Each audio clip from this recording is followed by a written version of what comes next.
Boa tarde a todos, sejamos todos bem-vindos no nosso encontro de hoje. Antes de nós iniciarmos, eu já vou fazer, então, dar os recados, porque a gente acaba deixando para depois e esquece, né? Nós temos uma nova campanha que é de higiene, itens de higiene pessoal, tá?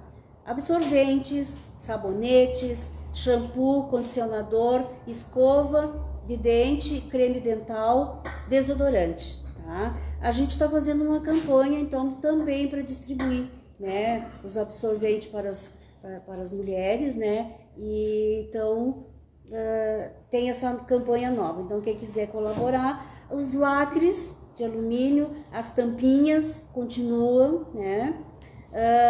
Tem uma campanha, 1000 seguidores no Instagram, então a gente curtir lá para que a gente, né, por exemplo, fazer o evangelho, né, a gente fazia antes pelo Instagram, agora é pelo Face. Tem no site da Harmonia e Luz, temos a revista digital, então quem puder dar uma olhadinha. O Evangelho do Lar, que é super importante, segunda, quarta e sexta, e domingo. Só que segunda agora é 8h30. Então na segunda é 8h30 e na quarta e na sexta é 8 horas. No Facebook. E no domingo também às 8 horas, mas daí é pelo Face, tá? Porque a gente não se conseguiu mais fazer. E está aberto as inscrições para o estudo do ESD, o grupo de estudos, tá? Ainda está aberto, a gente está esperando que as pessoas venham estudar a doutrina, certo? Então era isso os recados. Então, para nós iniciarmos, vamos fazer uma antes eu vou ler uma pequena mensagem de Joana de Ângeles, que diz assim, ó: Tu és herdeiro de Deus e o universo, de alguma forma, te pertence. Então, a nossa responsabilidade com o planeta, com a natureza e com o universo, né? Pensarmos no universo com carinho, que também faz parte de nós. Então, vamos fazer a nossa prece. Agradecer a Deus, primeiramente, a oportunidade de estarmos aqui novamente, neste dia e horário. Agradecer a Ele por estarmos aqui e podermos refletir sobre o que aqui for falado, for exposto. Agradecer a Jesus, o nosso irmão, nosso guia, nosso mestre, por sempre estar junto a nós, através dos seus ensinamentos. Agradecer aos espíritos protetores deste lar que aqui estavam a nos aguardar. Preparar um ambiente para nos receber, nos atender, mas tenhamos a certeza absoluta que eles estão aqui e que já estão nos atendendo nas nossas necessidades, nas nossas rogativas, que possamos ser merecedores de tudo aquilo que aqui viemos buscar. Então, agradecidos por tudo, abrimos os trabalhos de agora. Que a paz esteja com todos e que assim seja. Que assim seja.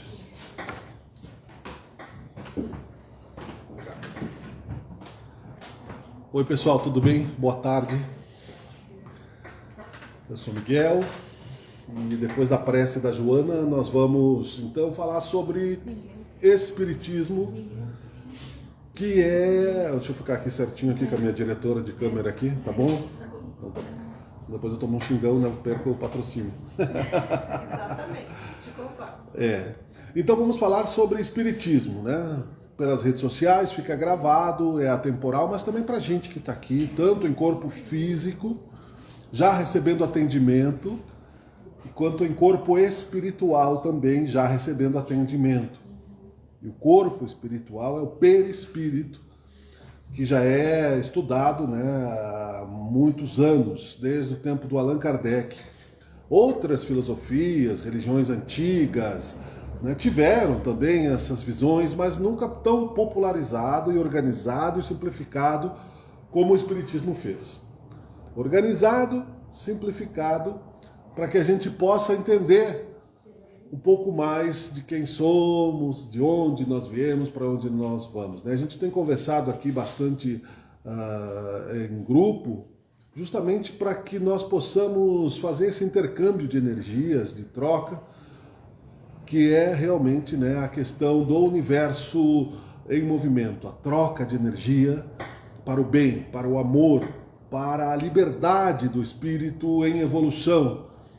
E a mensagem nunca é por acaso, né? A mensagem da Joana de Ângeles, que nós somos herdeiros de Deus e somos tão pequeninos, às vezes nos achamos, à medida que vamos compreendendo a grandeza de Deus, que parece que somos insignificantes, mas muito pelo contrário.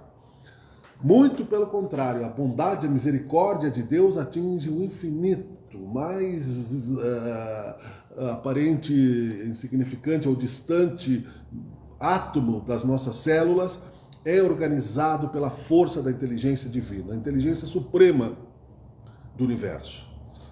Nós temos visto muitas coisas hoje em dia, nesse período, né, que nós estamos com esperanças de entrar na porta estreita de um mundo melhor, de mitologia, de coisas que são verdades, de coisas que não são, aproveitando, não é, muitas vezes a oportunidade de se criar pela inteligência artificial as imagens que estão nos livros, que podem até parecer distantes dos fatos que nós somos capazes de compreender.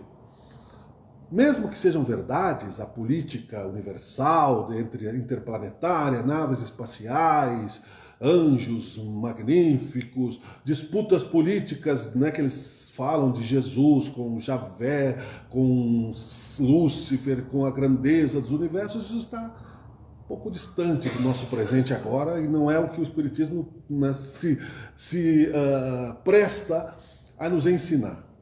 Não quer dizer que seja mentira. Nós sabemos que existe, por exemplo, a política internacional, mas não somos especialistas. Se entrasse um diplomata aqui, a gente não ia saber nem como se expressar. Se entrasse até o Papa, a gente não ia nem saber como se dirigir a ele. Teríamos humildade, doutor, senhor, mas não saberíamos que linguagem, que termos técnicos, que... E só ia atrapalhar a nossa compreensão e nos dar mais insegurança. Quem é que está certo lá em Israel, no Hamas, nos Estados Unidos, enfim, nós não sabemos, nós não somos embaixadores desta grandeza do mundo como Jesus. Então ele nos deu, né, um exemplo de paciência. Eu sou o caminho, a verdade e a vida. Ninguém vai a Deus a não ser por mim, ao Pai. Isso nos alivia um pouco a ansiedade de acharmos que Deus não está no controle, que é uma disputa política universal, que agora está se falando isso, né? Eu falo isso porque a gente vai entrar lá na internet, a gente vai ver, né? Cheio de gurus, né? Cheios de pessoas que recebem mensagens até de Nossa Senhora, diretamente, né? de Deus, e usam os nomes comuns do Espiritismo, Chico Xavier, o Divaldo Franco, e eu quero ser igual, mas com uma falsa modéstia. Na verdade é para ganhar lá mesmo, né? Engajamento. Não tem uma utilidade prática eu saber que eu vou atravessar uma galáxia daqui a 1 milhão de anos, né? Para a dor que eu estou sentindo agora, para o meu filho que está usando drogas, né? Para a traição que eu sofri na relação, para o meu sócio que me roubou, para a minha doença, para o câncer que eu estou vivendo, enfim, não é para essas coisas práticas que eu preciso de esperança. E a esperança... Pode sentar mais na frente se a senhora não consegue escutar?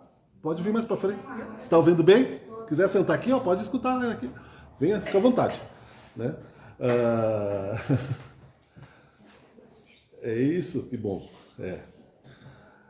Então, a esperança que nós precisamos ter para simplificarmos o objetivo da nossa existência, ela está simples naquilo que Jesus disse há 2000 anos, que é amar a Deus sobre todas as coisas e o próximo como a si mesmo. É simples. Amar a Deus é entender que Ele nos criou porque nós temos vida, porque nós temos condições de sentir a presença de Deus, por mais turbulento que esteja o nosso dia, a nossa vida, o nosso destino.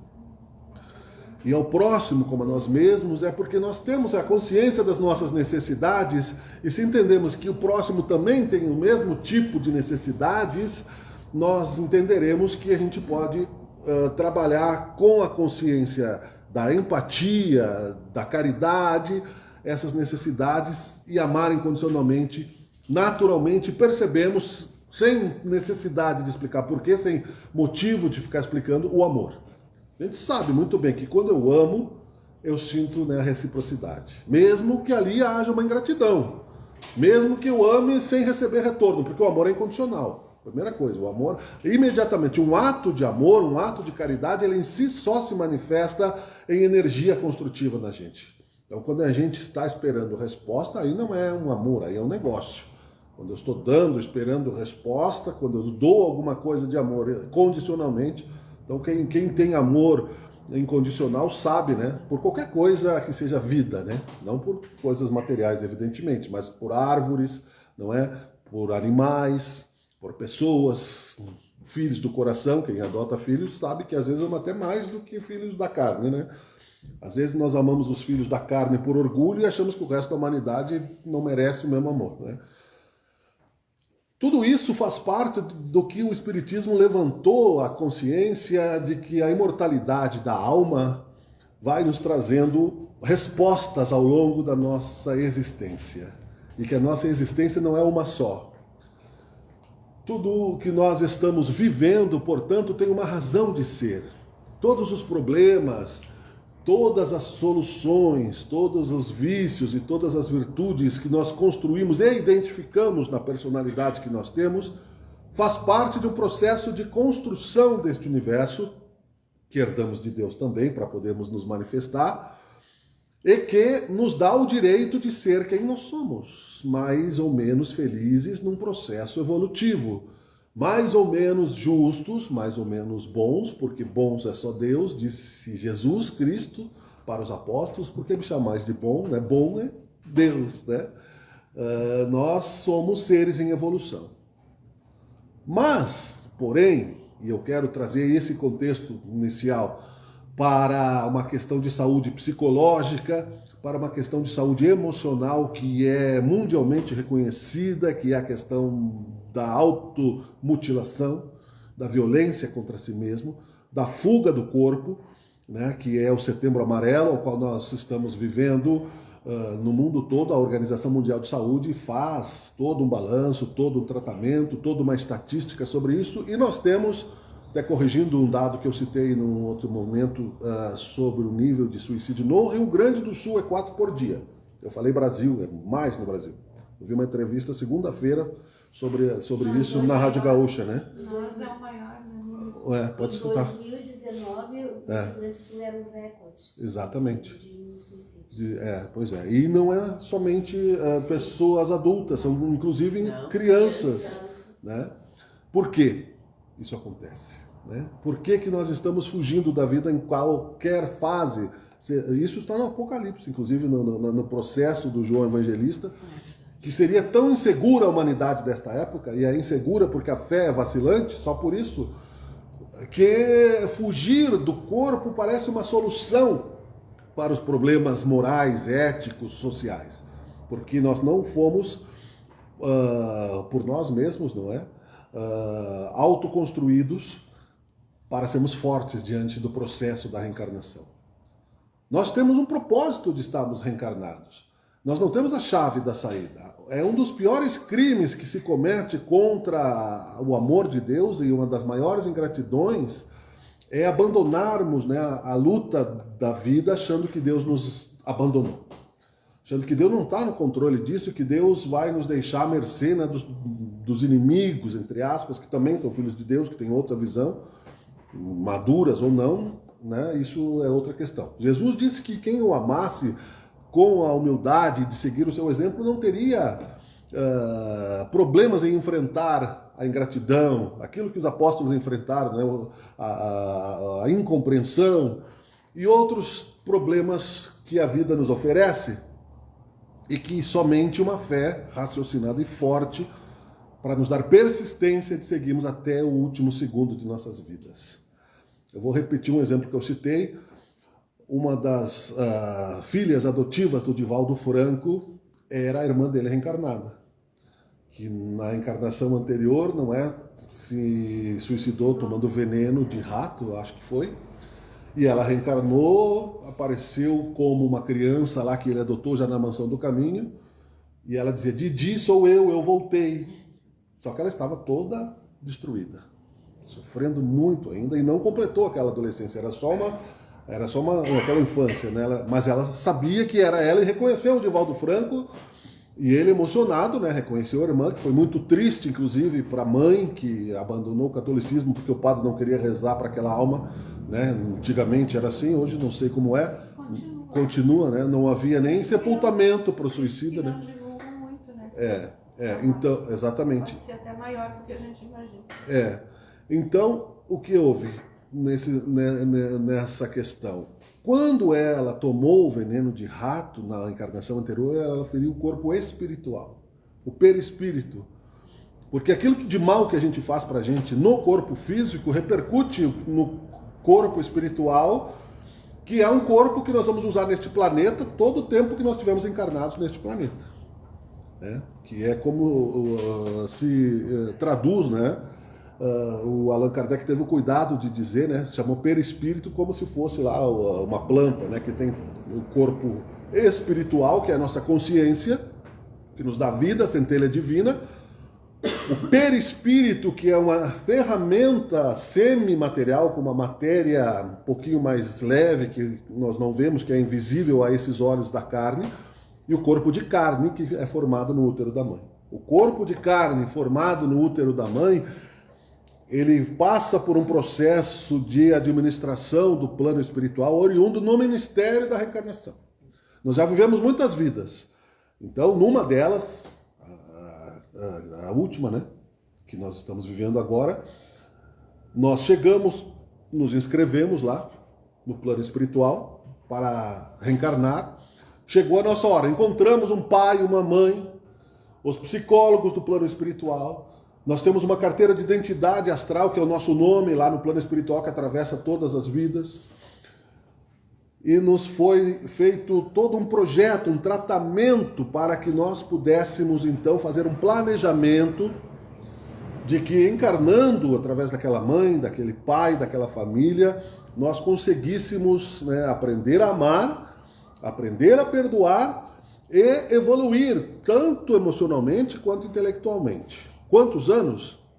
A irmã do Divaldo tinha se suicidado, portanto, né, ela se prejudicou, ela perdeu anos daquela existência, sofreu muito nos planos espirituais inferiores, reencarnou com sofrimento, era uma reencarnação complementar, portanto, viveu só um pouquinho. Então vai ser de acordo com o meu merecimento. Eu posso viver 100 anos numa vida, eu posso viver 20, eu posso viver 30, não importa o quanto, tudo é progresso. Só que o rebelde, como nós somos, acaba não entendendo isso, porque infelizmente isso foi cortado do cristianismo primitivo, sendo que os próprios hebreus já sabiam da reencarnação antes de Jesus. Por isso que ele disse, né, àqueles que o questionavam, que eram os doutores da lei, tu não sabe que é necessário nascer de novo para encontrar o reino de Deus, né, para que a gente possa evoluir, para que a gente possa voltar, né, mais forte? Tudo estava esclarecido já, só que eles hipocritamente escondiam das pessoas. E também, depois dos interesses pessoais, Jesus Cristo trouxe de volta essa cultura, ela durou 300 anos dentro do núcleo cristão daquela época, e depois, né, um imperador, pela ação das sombras, né, Romano Constantino, cortou isso, e aí nós ficamos crianças do Espírito. Colocamos tudo na conta do sacerdote, do ministério da fé escondida, do mistério da fé. E aí, né, muitos acabaram negociando, inclusive comprando indulgências, comprando lugar no céu, achando que se podia pagar em dinheiro, né, em valores monetários, né, ou indulgências. Né, um sacerdote corrupto achava que poderia perdoar os pecados de alguém, sendo que Jesus disse, né, eu também não te condeno, não. Vai e não peques mais para que algo não te aconteça, mas não sou eu que vou te libertar. Tem um caso, inclusive, que Jesus curou 2 irmãos e continuou chorando, né, enquanto os apóstolos se alegravam, e depois os apóstolos perguntaram, por que choras, mestre? Né? Porque aqueles ali que eu curei vão cometer os mesmos erros e vão ficar doentes de novo, porque a causa da saúde ou da doença está em nós. Então nós enfraquecemos psicologicamente por rebeldia, por orgulho. Porque quando está tudo bem, eu estou satisfeito, né? Isso é egoísmo.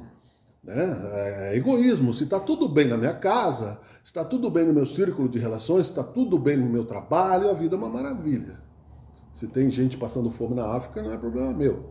Se tem gente morrendo lá de genocídio, não é problema meu. Se estão cortando as árvores da cidade, não é problema meu, é problema do prefeito, é problema não sei de quem. E às vezes é mesmo, cada um segundo as suas obras. Mas eu posso ir um pouco além do meu bem-estar, da minha zona de conforto. Eu posso sair um pouco de mim e amar ao meu próximo como a mim mesmo pela lei de caridade, que foi consagrada, aliás, por Allan Kardec, que fora da caridade não há salvação. E aí a tentação do suicídio não vai me pegar na solidão, não vai me pegar pela obsessão do inimigo da vida passada que está grudado na minha aura querendo vingança, e enquanto eu estiver ouvindo aquela vingança, né, eu vou querer me jogar da ponte, como o próprio Divaldo Franco quase que aconteceu, né? Por pouco que ele não caiu na ponte, porque ele tinha inimigos também. Inimigos que são pessoas que buscam vingança. Estavam torcendo para que ele fracassasse e também para apagar a luz que ele construiria, né, dos encontros futuros que todos nós temos e não sabemos quando será.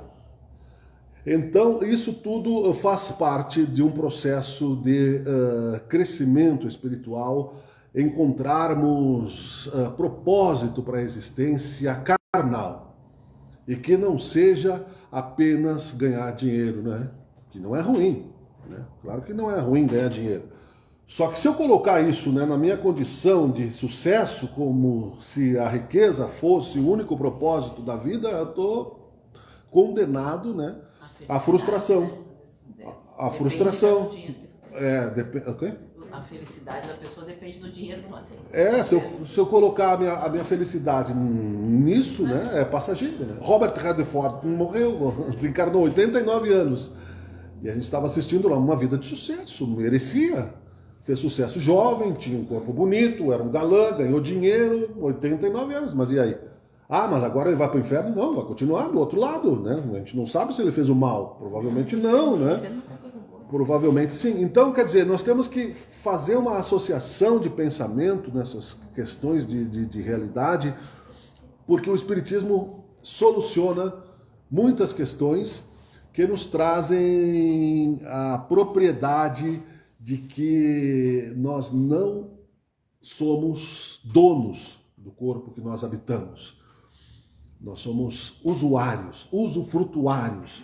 Nós estamos recebendo de Deus a oportunidade de viver num plano material mais denso, porque é mais pesado. Esse copo aqui não tem o mesmo peso no mundo espiritual. Um similar a esse, ele é mais leve, o poder do pensamento é mais forte. Eu preciso... Para levantar um copo como esse aqui, a gente move milhares de células do corpo que vem com a eletricidade do plano espiritual. O cérebro deu uma ordem, vai passar por todos os neurônios, para o meu braço, e se eu tiver algum problema, eu não vou conseguir. Né? Então veja como a ciência de Deus, né? Então é mais pesado. E ele exige também, para que eu encontre a água, um pouco mais de trabalho. Nós temos a bênção aqui da jarra, nós temos a bênção de a água estar encanada, nós temos a bênção, não é? De termos chegado à casa espírita, nós temos a bênção de que nós recebemos sem saber, sem pensar, porque se estivéssemos no meio do deserto do Saara, seria tudo mais difícil. Não é? E isso acontece, tem gente lá. A lei da atração e da repulsão vivendo no universo explica muita coisa também. Mas é que a gente precisa entender com simplicidade a fé. Eu digo isso não que eu não goste dessas coisas interestelares, adoro. Mas aí eu vou começar a complicar igual aqueles primeiros lá, né, por malícia, né? Ah, mas eu não vi o espírito. Ah, mas eu não sei se existe. Ah, mas... E aí eu começo a criar condições. Ah, mas Deus não aparece. Ah, mas... E não consigo ver a simplicidade da grandeza de Deus no meu dia a dia. Aí eu me revolto, acho que eu sou vítima e tento fugir da realidade, né? Por quê? Porque também está relacionado a questão do suicídio infantil, infanto-juvenil, a ausência de família. E da família que não é a família que não tem condições. A família que não tem condições materiais, muitas vezes está mais unida do que a que tem.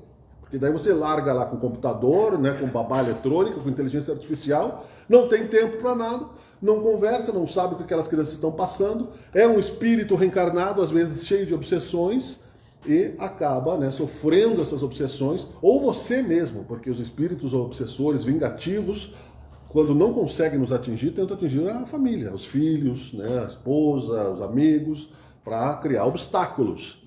Né? Por isso que Jesus dizia, antes mesmo de ir a Deus, tenta se ajustar com o teu inimigo, ora pelo teu inimigo. E tudo isso faz parte de saúde espiritual. A gente não pode dizer desta água não beberei quando está tudo bem, porque a gente não sabe o dia de amanhã.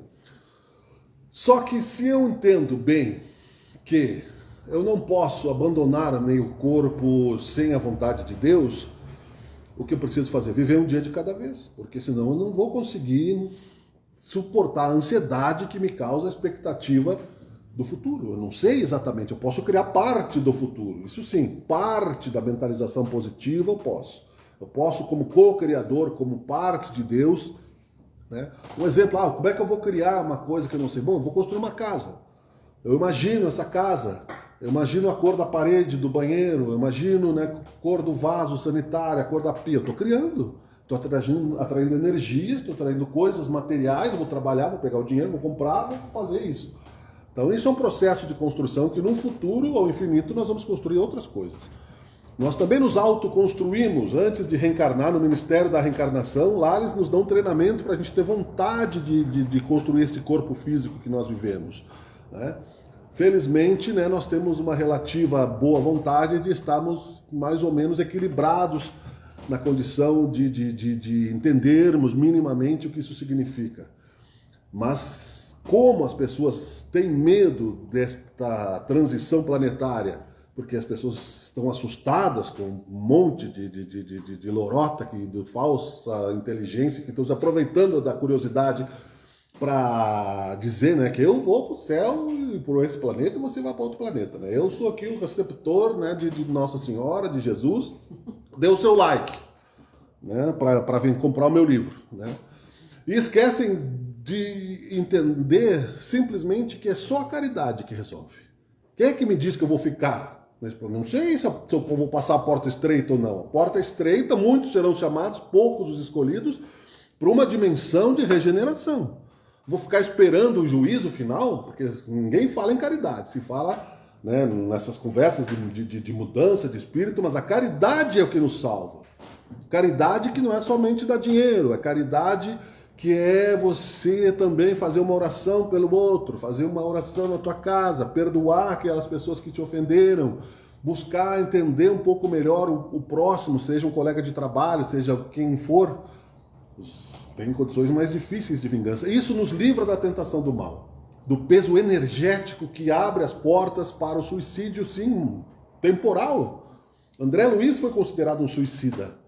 Dr. Carlos Chagas, já dito, né, criador da vacina contra o barbeiro, da doença de Chagas, né, que tinha uma vida obsidiada, né, cheio de dinheiro, de inteligência, materialista, né, mas era obsidiado, era um glutão, vivia, né, longe da esposa, numa vida, né, de promiscuidade, considerado um suicida.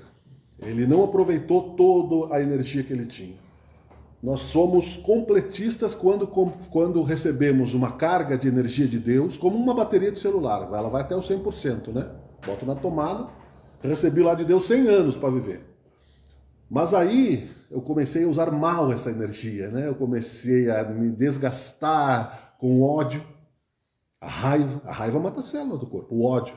Quando eu quero matar o outro, o feitiço sempre se volta contra o feiticeiro. Primeiro eu mato as minhas próprias células em tempestades elétricas. Então ali eu já perdi lá uns 5% da minha carga.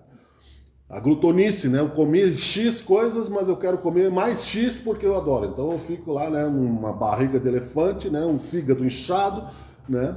Perdi ali e deixo de dar uma migalha do meu prato de comida pro próximo, que é pior ainda, né? Sou um egoísta, então já diminuo mais um pouco, né? E assim por diante. Então, se eu tinha que viver 100% da minha carga, nenhum de nós é completista, não se preocupe. Todos nós somos meio perdulário nesse sentido, né? Eu viver 60, né? Eu sou, de certa forma, considerado um suicida. Mas não quer dizer que eu vou pro vale dos suicidas purgar o mal, porque eu não me dei um tiro na testa, porque eu não tomei veneno, porque eu não pulei da ponte. O que é bem pior e que é bem triste, né? E que é bem digno de misericórdia. Esses também são reconhecidos pelo Hospital de Maria de Nazaré. Mas também não quer dizer que eu vá, né, ficar num plano descansadinho. eu vou ter que resgatar um pouco dessa minha ingratidão para com a ferramenta que eu recebi. E se eu tiver algum bom merecimento, se eu tiver feito alguma caridade, né, eu vou ter uma misericórdia adicional, porque sempre tem, e o plano espiritual vai me recolher, vai me levar para um hospital, vai me tratar, vai tratar o meu espírito. Vou ficar lá no plano espiritual alguns anos, vou entrar de novo na fila do Ministério da Reencarnação e vou ter que voltar. Né? Então diz a Baísa Braga, para que eu vou morrer antes, né? Não sei se ela disse dela ou palavra de outros, né? Se eu vou ter que voltar. Que era o Chico Xavier que dizia, eu acho.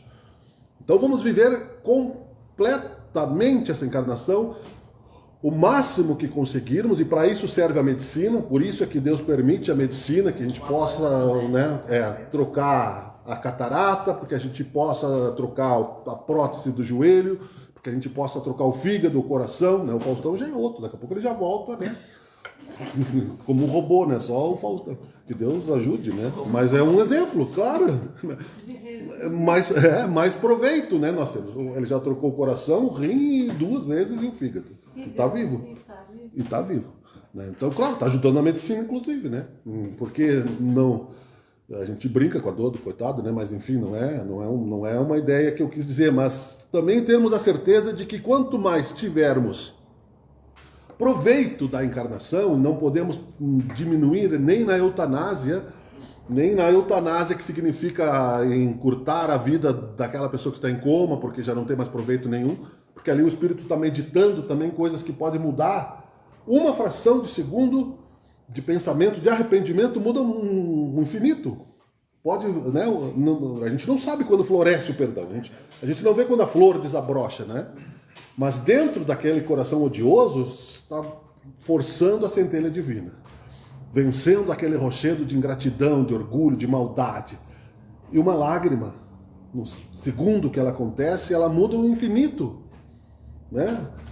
Então isso tudo faz parte da organização do universo, que nós não precisamos ficar sabendo das 10 bilhões de galáxias que já existem consagradas para saber que Deus existe, né? Porque aí vai ser realmente complicado explicar a presença de Deus para um coração que não quer enxergar. Se nós não encontramos Deus numa galáxia distante, né, nunca vamos encontrar Ele aqui, que é a mesma criação, o mesmo Deus. Tudo isso são motivos para não nos suicidarmos. A criança que é amada, ela não vai querer se matar. A criança é inocência, deixar vir a mim os pequeninos, né, porque dele é o reino dos céus, né? Ela provavelmente está abandonada à mercê de algum influencer digital do mal, né, que não tem responsabilidade nenhuma, que usa a ferramenta digital para falar de Jesus, de amor, de caridade, para falar, né, de... Agora tem, aliás, inclusive uma outra estatística de índices de suicidas que é uma aventura perigosa, já morreu um montão de gente, né, entendeu? Então, quer dizer, o adolescente é meio idiota mesmo, né? Eu também fui meio suicida, meio idiota na minha época. O meu anjo da guarda está me dizendo aqui, né? Cuida do que tu fala, Então, quer dizer, eu sou sobrevivente, né? Ele está me cobrando a conta. Por isso que eu estou aqui, aliás, né? Dando tributo em gratidão àquilo que o Espiritismo nos ilumina, que é a paciência, para concluir, a paciência de que, apesar da Terra ser redonda, a gente já sabe disso, calma. Hoje pela manhã eu estava indo levar minha filha na escola, e aí eu atravesso a Sirimboa, entro na Avenida Itália e vou até a 3 de maio, um pouquinho antes, na Vereador Mário Pesce, ela estuda no Emílio Meyer. E um carro costurando, entrando pelo corredor de ônibus, entrou para cá, entrou para lá. Quando eu cheguei lá, que eu tenho que dobrar à direita, ele estava do meu lado. Colocou em risco todas as pessoas, passou o sinal vermelho, podia ter atropelado alguém, cometeu um monte de infração de trânsito. Dentro daquele carro ele devia ter um tigre dirigindo com uma ansiedade terrível, causando energia na família, vai chegar no ambiente de trabalho porque ele tem pressa. E eu estava na velocidade, parei todos os semáforos tranquilamente, eu cheguei ao mesmo tempo que ele. Eu não vou chegar a lugar nenhum nesse mundo material. Se eu sair em linha reta, eu vou chegar no mesmo lugar. Suponhamos, né, que seja possível andar em linha reta até dar a volta do planeta. Então não é para fora que nós vamos crescer. É no tempo interno, que é relativo, que é a cada um de nós, é cada um segundo as suas obras. Se eu quiser viver em paz, eu tenho que amar. É a melhor e a única prevenção, né? Quando A Luciane me pediu para falar sobre isso e me ocorreu nessa abordagem de que sem amor, né, sem caridade, porque a caridade que Divaldo Franco praticava é aquela sugerida por Allan Kardec, de receber estranhos, de tratar pessoas que ele não tinha, né, nem um laço sanguíneo, é muito maior do que nós conseguimos praticar, mas não quer dizer que nós sejamos incapazes de amar, né, de amar com um pouquinho mais de boa vontade a nós mesmos, porque se eu não me amo, né, eu não vou poder amar ninguém. Então, me perdoar se eu erro. Eu não sou perfeito.